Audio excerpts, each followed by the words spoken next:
This is the Thoughtful Travel Podcast. I'm your host, Amanda Kendall of the notaballerina.com travel blog.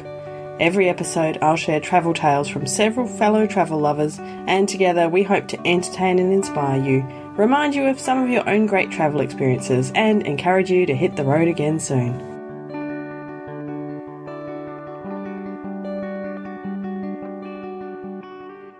Hello and welcome to episode 115 of the Thoughtful Travel Podcast. Today we're talking about a topic that I find personally really fascinating, and that's travelling in Muslim countries.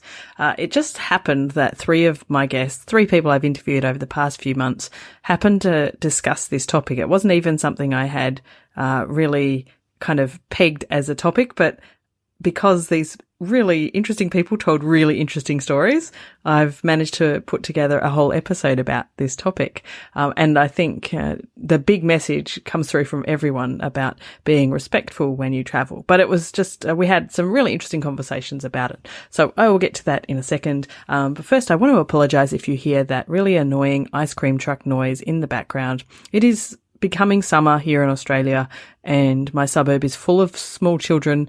And for some reason, the ice cream truck always likes to park or at least drive down my street when I'm trying to record podcasts. And I don't have time to wait for it to disappear. You might not be able to hear it, but I can, and it's driving me nuts. And I don't know why it always has to play that same annoying song. Anyway, that's my rant over. Do you have ice cream trucks in your country that play annoying songs, or is it just me? Tell me. Anyway, let's get back to the more serious topic of travelling in Muslim countries. And my first guest today is Eva Westerling, and she's had quite a few different and interesting experiences in various Muslim countries. What I found really interesting is sort of the differences in the different Muslim countries that I've traveled to, in terms of how open they are to tourists, I guess, and also how people behave there. So, my first Muslim country that I've ever went to, well, it's not even a Muslim country, it was a Muslim island, is Zanzibar, off the coast of Tanzania. And I went there when I was still a student in 2003 for an internship with a friend of mine. We were doing an internship in the local hospital. And so when we sort of prepared for the trip, my friend said, we should go and buy some sort of headscarves, because it's Muslim, and I mean, she has like beautiful long blonde hair and she was kind of a bit concerned about sticking out too much, so we both went and bought some scarves that we could just wrap around, and then when we got there, the first day we actually spent in Dar es Salaam with a guy that long story short, a guy we had met who lives there, whose family has a house on Zanzibar, and who really helped us get everything organized. And we stayed the first night with him in Dar es Salaam, and he took us around local markets and places where hardly any white people ever go. So we were stared at like crazy. And especially by the women, like they stare you down. They want to kill you because you have this nice light hair. Right. And so I pretty quickly actually grabbed my scarf and hid my hair. And my friend didn't. For the whole trip, she just didn't. And I kept wearing my scarf like every day when we went into the city. I mean, the days we spent at the beach, of course I didn't, because there nobody cares. But just walking through Stone Town on the way to the night market for dinner, people treated me differently wearing that, especially the women. Wow. That's not what I expected. No, but they were much nicer, much more open. Like there's also women selling things on the market, or, especially when we went to buy fabrics, they have those beautiful fabrics that you can buy, that I now use as towels for the beach and stuff. Oh, cool. So we got in touch with them, and I had actually learned some Swahili before I went. And so I could actually talk a little bit, at least, the numbers when I'm shopping in the local language. And they were just so much more friendly when I was wearing my headscarf. And my friend kept complaining that people stare at her like in a mean way, and she felt uncomfortable. And I kept thinking, well, why don't you wear your scarf? That changed everything. But for some reason, she didn't want to do that. Oh, interesting. And so that experience actually, I don't know. I think it was important for the way I travel in Muslim countries. In Morocco, when, the first day of that trip was actually in Marrakesh, and I didn't wear my scarf there because it was also a rainy day and we were having umbrellas or at least hoods of our rain jackets. And that was a very sort of uncomfortable experience. I don't know. Have you been to Morocco? I thought Marrakesh was too pushy. Like all the guides and talk to you and get a bit, well, it's not that they harass me in a really bad way, but it makes you feel a little uncomfortable. Like I would have been uncomfortable if I had been on my own. Right. I haven't been to Morocco, but I've been to Tunisia, and I had exactly that experience in Tunisia. Yeah. I heard that that's even worse than Morocco in some ways. Right. But yeah, so out in the desert, of course, everything was fine. We traveled with Bedouins that are like living out in the desert. So they were much nicer. Like they actually kept a very respectful distance. And I think they never touched me. Like maybe on the last day when we said goodbye. But I mean, we've exchanged so much like food and the dishes. And, they, on the first night, they were still a bit disorganized in all the things we brought. And they were looking for something for the kitchen in the bags outside. And so we handed them our flashlights. We had the ones that you put on your forehead. Ah, yes, of course. And so we gave them those, and when they handed them back, they were making sure not to touch us accidentally when they gave them back. And wow. They were really keeping a distance. And so that was a really positive experience. But Marrakesh was sort of the opposite, where you felt kind of uncomfortable. Yeah. And then in Oman, it was really nice. I mean, the people there, they dress very conservatively. Like everybody wears the traditional local clothes. The guys all wear the white robes and either a turban on their head or they have like little hats that are very similar to the ones they wear on Zanzibar, because Zanzibar used to belong to Oman back in the day. Oh, I didn't realize. Okay. Huh. Yeah, that's really cool to see, like how much of the architecture that I've seen in Zanzibar was actually influenced by Oman. Yeah. Full circle there. Nice. Yeah. They were very open to foreigners. But again, once I put my headscarf on, when I went to the souk to buy things, and I stayed a couple of days at the end of the trip in Muscat in the capital, and by myself. And I just walked around everywhere, and I felt really comfortable there. Like people were very nice and helpful and relaxed, as long as you sort of dressed the part. Like I was wearing a really long skirt and like a blouse that went to my wrists basically, and most of the time I actually wore my headscarf. And then, when I went to the souk to buy some souvenirs or something, people would just say, "Hello, please come into my shop." And then they would leave me alone, and I could just take my time and look, and I could even just leave without them trying to keep me there. Right. I observed other tourists, like they have like the cruise ships every day, or at least most of the days, stopping there. And so there were Americans, or also I think some British people that come off those ships in tube tops and mini skirts and then wander. And of course, they're treated differently. I mean, they're looked at differently. And also, they're so obviously tourists with no respect. Yes, exactly. That they're not respected either, and they are actually, like the people in the souk were actually really pushy when they wanted to leave a shop without buying something, they interesting. really went for it. And so I keep thinking, like, my friends sometimes ask me, so why do you wear a headscarf when you go to these countries? You're not a Muslim. And I'm like, yeah, of course I'm not, but still it's a sign of respect, and it makes my life so much easier. Why would I not? I've never worn a headscarf when I've been travelling in Muslim countries, but Eva's experiences of doing so certainly make it sound like something I will seriously consider next time.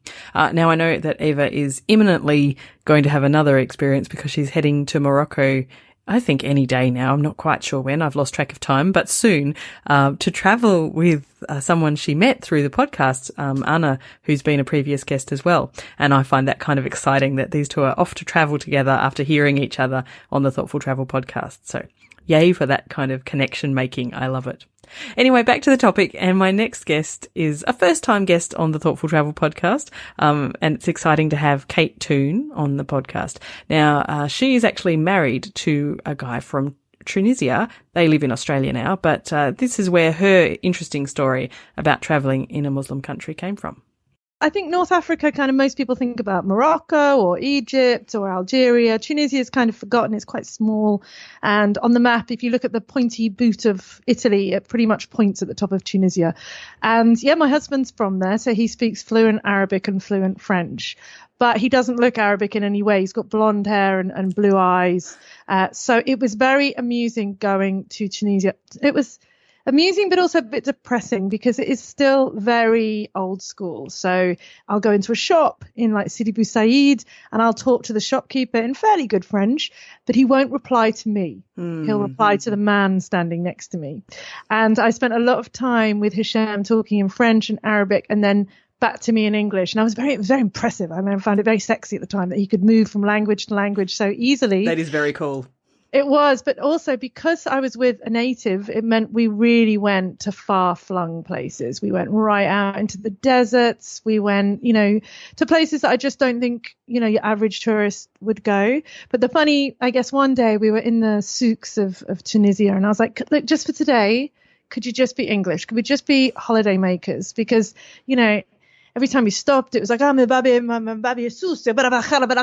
I'd just be stood there like, ugh. So he said, yep, okay, I'll be a tourist. And as soon as you go into a souk, just like when you go anywhere, you get beset by people going, oh, let me show you around, my friend, I'll take you to the best places. Come and see my carpets. Come and see my carpets. So we got the guide and he was very friendly and chatting away. Then obviously at the end of the tour, you're taken to his cousin's diamond shop, carpet shop, whatever it may be. And, you're kind of cornered. And I think in most situations, you would buy something just to get out of there because it becomes a little bit threatening. You don't know what they're saying. And that was when Hisham suddenly turned around. They were putting quite a lot of pressure on us and went, and they were like, oh, my brother, I'm sorry. And it was the way that the room shifted was just amazing because obviously for the last hour and a half, they thought he was just, an English tourist. So I don't know why that story is interesting, but it was quite monumental for me to just be somewhere where where you just are treated so differently if you can speak the language. Yeah, I don't know how I feel about that. Like I've been in those situations where they're trying to sell you something and it's really just because you're a tourist and I've never a rich tourist. Like when I was in Tunisia, I was a very poor backpacking tourist, so I was never going to buy anything. But unfortunately I didn't have an Arabic speaking native Tunisian with me. And, so I managed to, have to extricate myself from those situations in a much less fun way, but it's sort of not, well, it's really not fair, I suppose, but, it's interesting, isn't it? I don't know what to do. I think as well, as that we were cycling around Tunisia and, obviously again, you go out to some far flung places and, the more far flung you get, the more traditional it gets. So a woman in leggings and a t-shirt, which was very covery uppy. There was nothing revealing, but again, it's quite shocking. And I remember we went to this mining town called Gabes, which is right out in the desert. And we parked the bikes in the town square and my husband wandered off to go and get something. And within 10 minutes, I had a circle about 3 deep of men just hissing and spitting. And again, literally. Yeah, saying that, and I won't tell you what they were saying because I realised we want to keep this because I didn't know. And my husband came back in and again kind of went, khalabala, and they all dispersed and they were laughing and apologetic, and we cycled off. And I was like, what were they saying? Because they were all saying this one phrase again and again and again. What were they saying? And apparently they were saying, look at her bottom. Oh my goodness. Not quite in those words, no. But keeping it friendly. But wow. Yes. I know, there you go. Oh, that's a bit horrifying, isn't it? It is. And again, just made me very glad that I had someone with me. And, a little bit unfortunate. You want to be able to travel the world as a woman and feel safe and good. But, unfortunately, some parts of the world just aren't like that. No, and it's like you said, it's back in time a bit, really, isn't it? And it's hard to be really furious about it, but it is just a cultural situation, isn't it? It is. And just being accepting of that and understanding that even though you think you're, attired in a way that is perfectly reasonable, even that was, not. And maybe we're a little bit naive. And there you go. So. No, I have to say, when I was in Tunisia, I remember very distinctly only once going for a walk without my then boyfriend and feeling that was going to be the last time I would go for a walk without my then boyfriend, because instantly and I was much younger, and I was probably also appropriately attired enough, but I was definitely not a local. So I remember feeling, I don't think I felt unsafe, but I didn't enjoy the attention. Let's put it that way. So. Yeah, that's it. And I think that's it. I don't think necessarily it's threatening. It's just that you stand out, and that's not always a pleasant experience.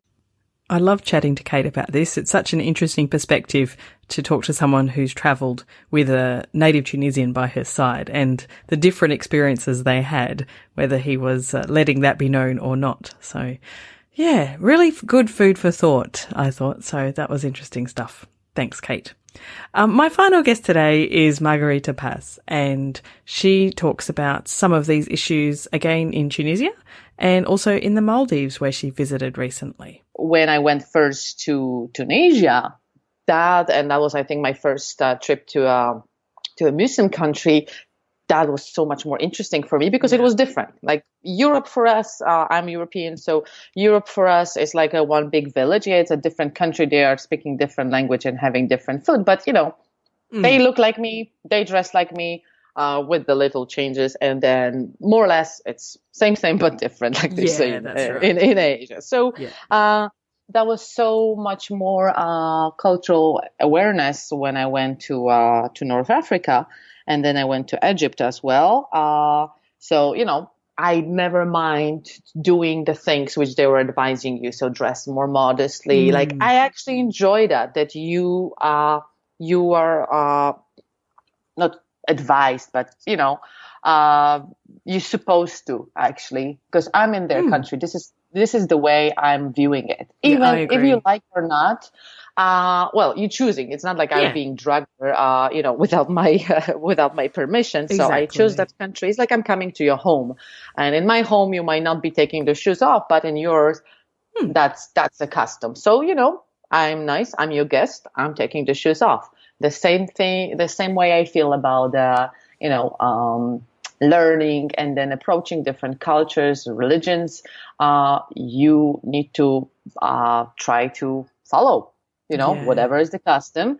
You will not understand everything because, and actually that's not for you to understand. I have a lot of things which I'm struggling to accept, and, I'm signing the petition, stop killing cows in Nepal on the, national holidays and whatever they are tormenting animals, as a part of the religious cult or tradition or 1 million years something. It hurts me. And I don't, I will never take a part in something like that, but I know it's, that's what they do. That's what they've been doing for 4,000 years. It's very hard to accept it, but I learn not to accept it, still care. And if there's something to do, I will always sign a petition, which will come to my email. But it's not I have to like everything. Yes. You know what I mean? Yeah. So, but if you're choosing to visit their country, you have to at least, make attempts to fit in and follow, even with things that you disagree with to some extent.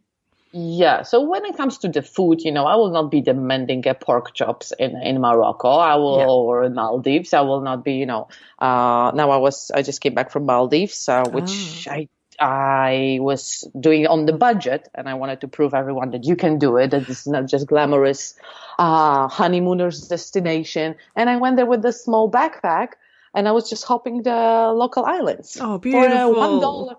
For $1, you can take a ferry and you can stay on the island for $20-$30 in a nice room almost on the beach. Oh, and you can have a whole fish for $6, and actually it's cheaper than, and they were saying, Maldives, there's like $1,000 per night. I'm like, if you are staying on the island resorts, yeah, which is like it would be like a prison for me, to be honest. Yes, me too. That's not my kind of thing at all. So, well, we took a trip there, just I think to use the all-inclusive and the alcohol, which I have no problem staying away. But once they tell you that you cannot have it, like you want to have it even more.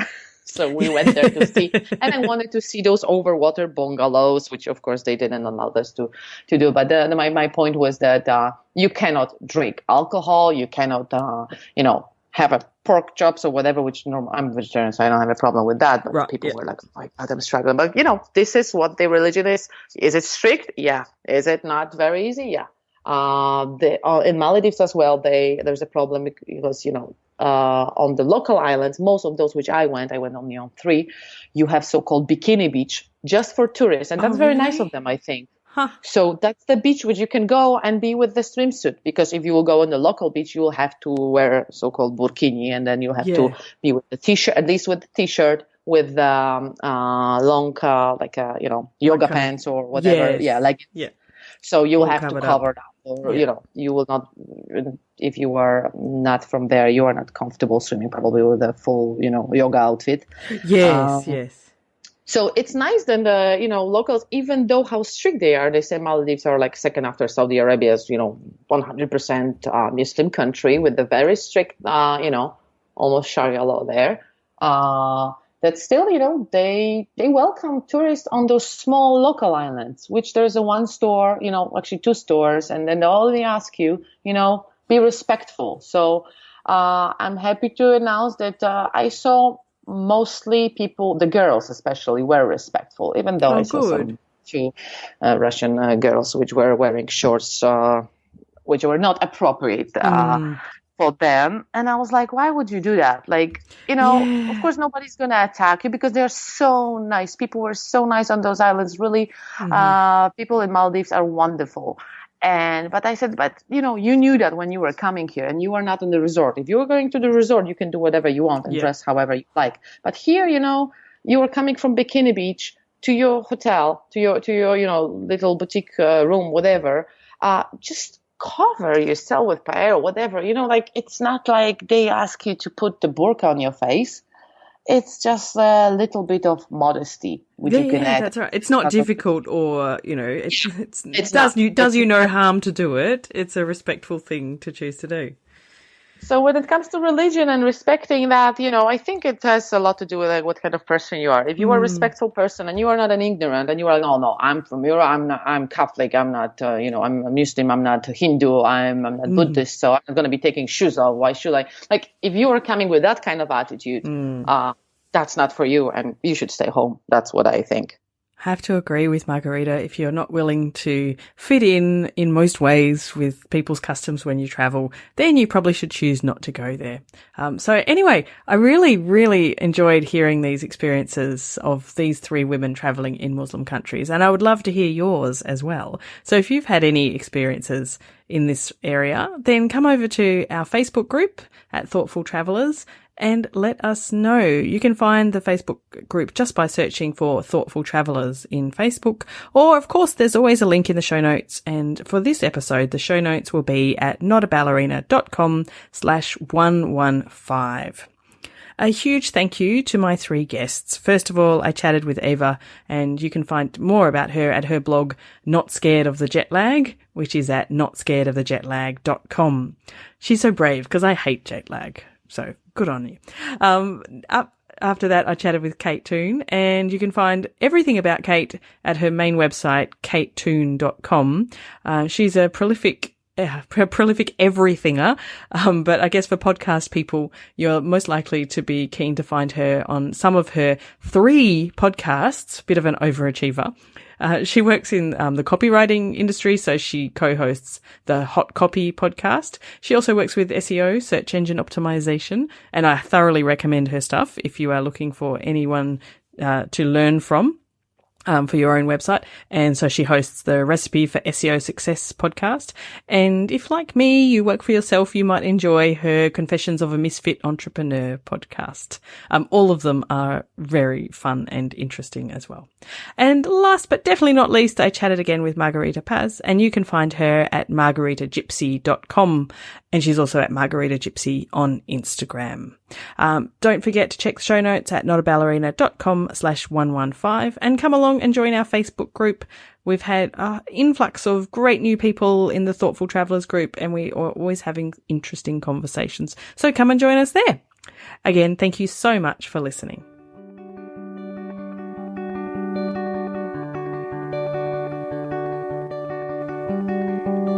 This has been another episode of the Thoughtful Travel Podcast. Show notes and other information are at notaballerina.com/podcast. Join me again soon for another chat about why we travel. Bye for now.